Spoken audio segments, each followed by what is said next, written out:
Hello friends, welcome to కీర్తి వంటిల్లు. ఈరోజు మన వీడియోలో సంక్రాంతి స్పెషల్ అరిసెలను చేసి చూపించబోతున్నాను. అరిసెలు ఇలా చేశారంటే మెత్తగా నూనె పీల్చకుండా చాలా రుచిగా వస్తాయి.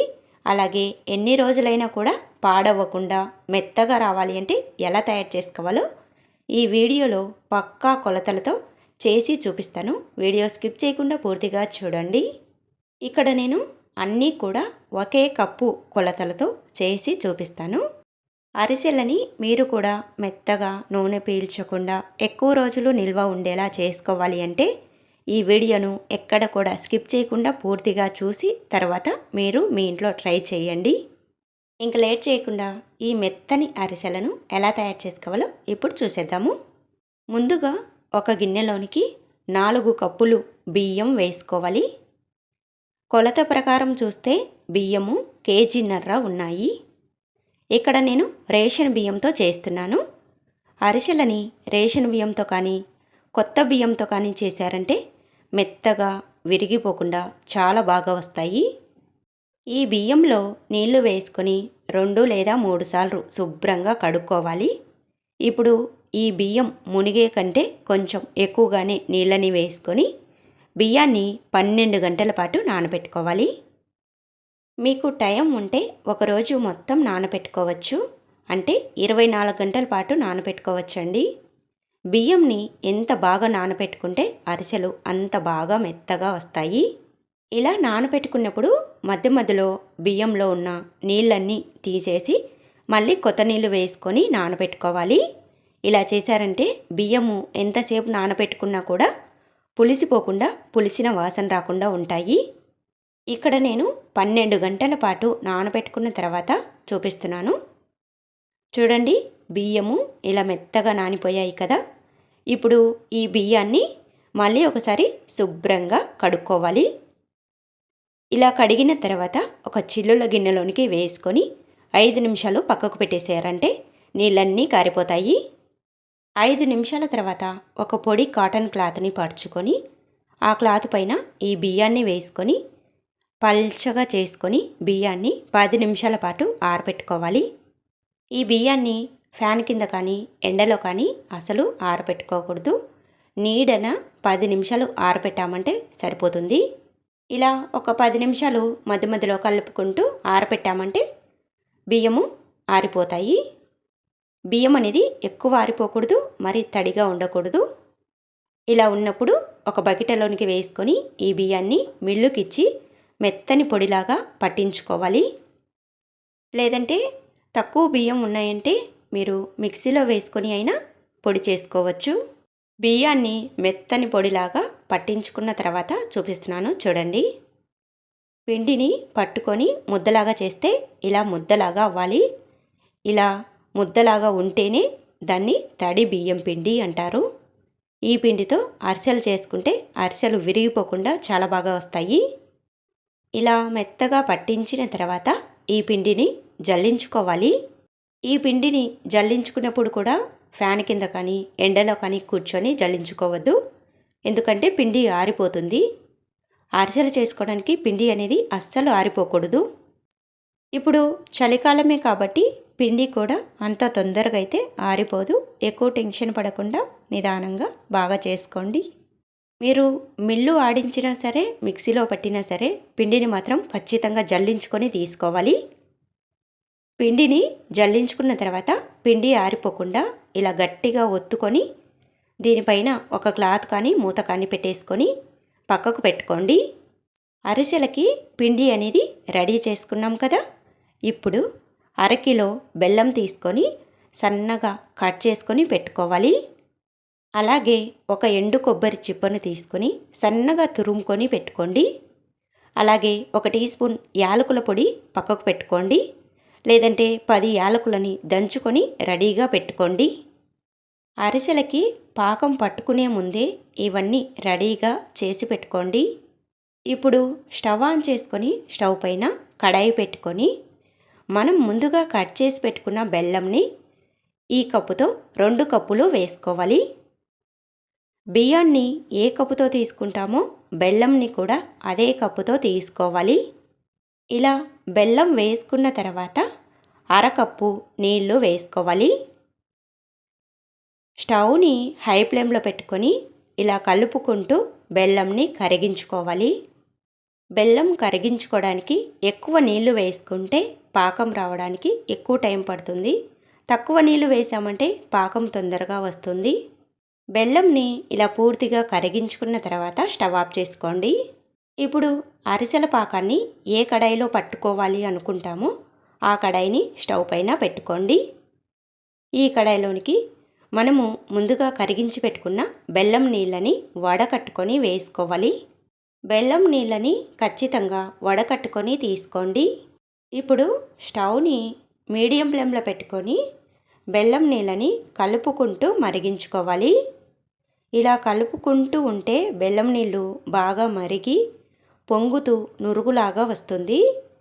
ఇలా నురుగులాగా రావడం స్టార్ట్ అయ్యాక స్టవ్ని లో ఫ్లేమ్లో పెట్టుకొని మధ్య మధ్యలో పాకాన్ని చెక్ చేసుకుంటూ ఉండాలి. పాకాన్ని చెక్ చేసుకోవడానికి ఒక ప్లేట్లోనికి కానీ గిన్నెలోనికి కానీ ఇలా నీళ్లు వేసుకొని మరుగుతున్న బెల్లం పాకాన్ని ఇలా నీళ్ళల్లో వేయండి.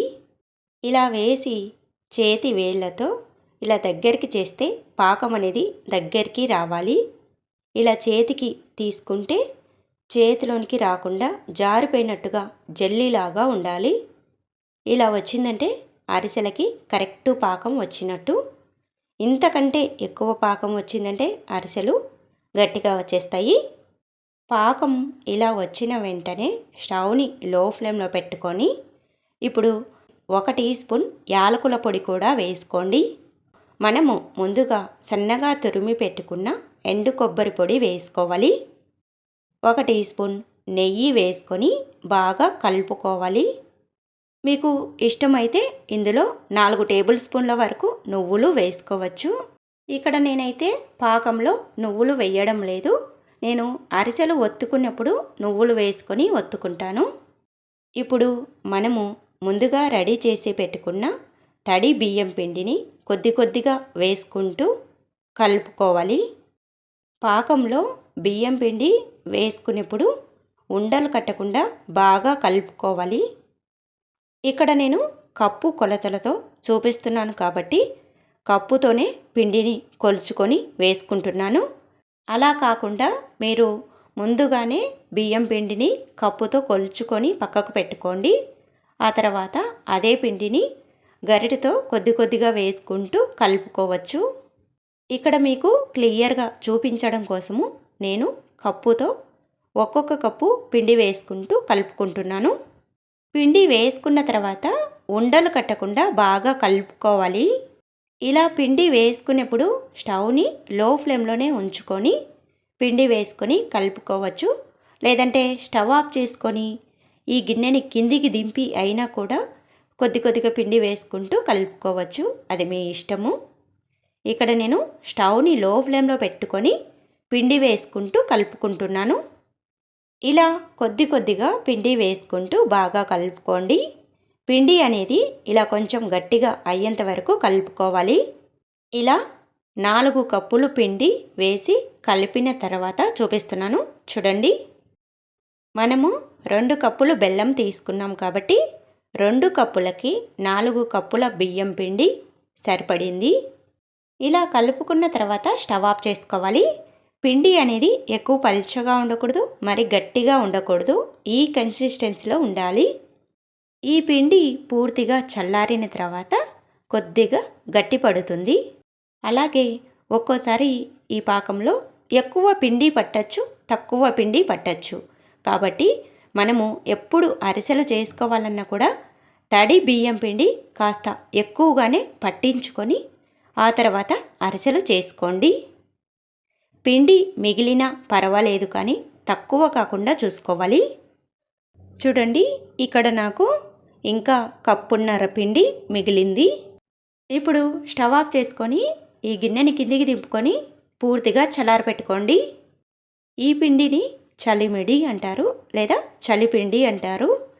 ఈ పిండి పైన 1 స్పూన్ నెయ్యి అప్లై చేసి పక్కకు పెట్టేసుకోండి. ఇలా చేసుకున్న పిండి 20 రోజుల వరకు నిల్వ ఉంటుంది.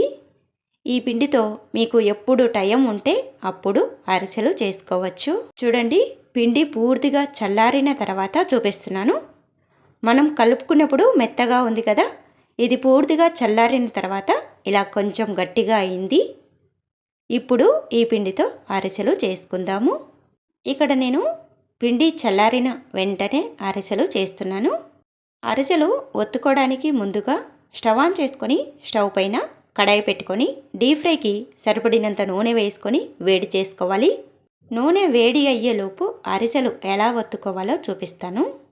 ఇప్పుడు ఒక కవర్ తీసుకోండి. కవర్కి కొద్దిగా నూనెని అప్లై చేసుకోవాలి. ఇప్పుడు మనం ముందుగా చేసి పెట్టుకున్న చల్లిమిడిని కొద్దిగా తీసుకొని రౌండ్ బాల్ లాగా చేసుకోవాలి. ఈ పిండిని కవర్ పైన పెట్టుకొని వేళ్ళతో అరిసెల్లాగా రౌండ్గా కొంచెం మందంగా ఉండేలా ఒత్తుకోవాలి. ఇలా కవర్ పైన ఒకేసారి అన్ని అరిసెలు చేసి పెట్టుకోవద్దు. ఎక్కువ అరిసెలు చేసామంటే అవి మనం తీసుకొని నూనెలో వేసుకున్నప్పుడు సాగిపోయినట్టుగా వస్తాయి. అలా కాకుండా ఒక్కొక్క అరిసె చేసుకుంటూ నూనెలో వేసుకొని ఫ్రై చేసుకోవాలి. ఇప్పుడు నూనె కూడా బాగా వేడి అయింది. నూనె బాగా వేడి అయిన తర్వాత స్టవ్ని లో ఫ్లేమ్లో పెట్టుకోవాలి. ఇప్పుడు మనం చేసి పెట్టుకున్న అరిసెను నూనెలోనికి వేసుకోవాలి. అరిసెని నూనెలో వేసిన 1-2 సెకండ్లకి పైకి తేలుతూ పొంగుతూ వస్తుంది. ఇలా వచ్చాక రెండో వైపుకు తిప్పుకొని కాల్చుకోవాలి. చూడండి, అరిసెలు ఎంత బాగా పొంగుతూ వస్తున్నాయో కదా. ఇలా రెండు వైపులా తిప్పుకుంటూ లైట్ గోల్డెన్ కలర్ వచ్చిన వెంటనే ఈ అరిసెని గరిటెలోనికి తీసుకొని మరొక గరిటెతో గట్టిగా ఒత్తుకోవాలి. ఇలా వీడియోలో చూపించిన విధంగా ఒత్తుకోండి. ఇలా ఒత్తారంటే ఎగస్ట్రా నూనె ఏమైనా ఉంటే పోతుంది. ఇప్పుడు ఈ అరిసెని ఒక చిల్లుల గిన్నెలోనికి వేసుకోవాలి. మీరు ప్లెయిన్ అరిసెలు చేసుకోవాలి అనుకుంటే ఇప్పుడు నేను చూపించిన విధంగా చేసుకోండి. ఇప్పుడు నువ్వులు వేసుకొని అరిసెలు ఎలా చేసుకోవాలో చూపిస్తాను. ఇప్పుడు ఒక ప్లేట్లోనికి కొన్ని నువ్వులు వేసుకోండి. కొద్దిగా నీళ్లు వేసుకొని నువ్వులని తడి పొడిగా కలుపుకోవాలి. నువ్వులని ఇలా నీళ్లు వేసుకొని కలుపుకోవడం వలన అరిసెలకి నువ్వులు బాగా అంటుకొని ఉంటాయి. నూనెలో వేసినప్పుడు కూడా నువ్వులు అనేది ఒక్కటి కూడా రాలిపోకుండా చాలా బాగా వస్తాయి. అలాగే నూనెలో వేసినప్పుడు నువ్వులు చిటపటలాడుతూ మీద పడకుండా ఉంటాయి. ఇప్పుడు మనము ముందుగా చేసి పెట్టుకున్న చలిమిడిని కొద్దిగా తీసుకొని రౌండ్గా చేసుకోండి. ఈ పిండిని మనం కలిపి పెట్టుకున్న నువ్వులలో బాగా అద్దుకోవాలి. పిండి మొత్తానికి కూడా ఈ నువ్వులు బాగా పట్టేలా అద్దుకోండి. ఇప్పుడు ఈ పిండిని కవర్ పైన పెట్టుకొని అరిసెల్లాగా ఒత్తుకోవాలి. ఇలా రౌండ్గా కొంచెం మందంగా ఉండేలా ఒత్తుకోవాలి. ఈ విధంగా ఒత్తుకున్న తర్వాత ఈ అరిసెని తీసుకొని వేడివేడి నూనెలో వేయాలి. స్టవ్ని లో ఫ్లేమ్లో పెట్టుకొని అరిసెలని ఫ్రై చేసుకోవాలి. నూనెలో వేసినప్పుడు అరిసె పొంగుతూ పైకి తేలినట్టుగా వస్తుంది. ఇలా వచ్చాక రెండో వైపుకు తిప్పుకొని కాల్చుకోవాలి. ఇలా రెండు వైపులా లైట్ గోల్డెన్ కలర్ వచ్చేంత వరకు ఫ్రై చేసుకున్న తర్వాత ఈ అరిసెని గరిటెలోకి తీసుకొని మరొక గరిటెతో ఒత్తుకుంటే ఎగస్ట్రా నూనె ఏమైనా ఉంటే పోతుంది. ఆ తర్వాత చిల్లుల గిన్నెలోనికి వేసుకోవాలి. ఇలా చేసుకుంటే అరిసెకు అంటుకున్న నువ్వులు అస్సలు రాలిపోకుండా నూనె పాడవ్వకుండా చాలా బాగా వస్తాయి. ఇలా మీకు ప్లెయిన్ అరిసెలు కావాలి అంటే ప్లెయిన్గా చేసుకోవచ్చు. నువ్వులవి కావాలి అంటే నువ్వులు వేసుకొని చేసుకోవచ్చు. ఇలా పిండి మొత్తంతో కూడా అరిసెలు ఒత్తుకొని ఫ్రై చేసుకున్న తర్వాత చూపిస్తున్నాను. చూడండి, అరిసెలు మెత్తగా ఎంత బాగా వచ్చాయో కదా. ఇవి పూర్తిగా చల్లారిన తర్వాత డబ్బాలో స్టోర్ చేసి పెట్టుకుంటే నెల రోజుల వరకు నిల్వ ఉంటాయి. ఈ వీడియో పూర్తిగా చూసిన తర్వాత కూడా మీకు ఏమైనా డౌట్లు ఉంటే కామెంట్ చేయండి ఫ్రెండ్స్. అరిసెలు ఇలా చేశారంటే చాలా టేస్టీగా మెత్తగా భలే రుచిగా ఉంటాయి. తప్పకుండా ట్రై చేసి చూడండి. Thanks for watching.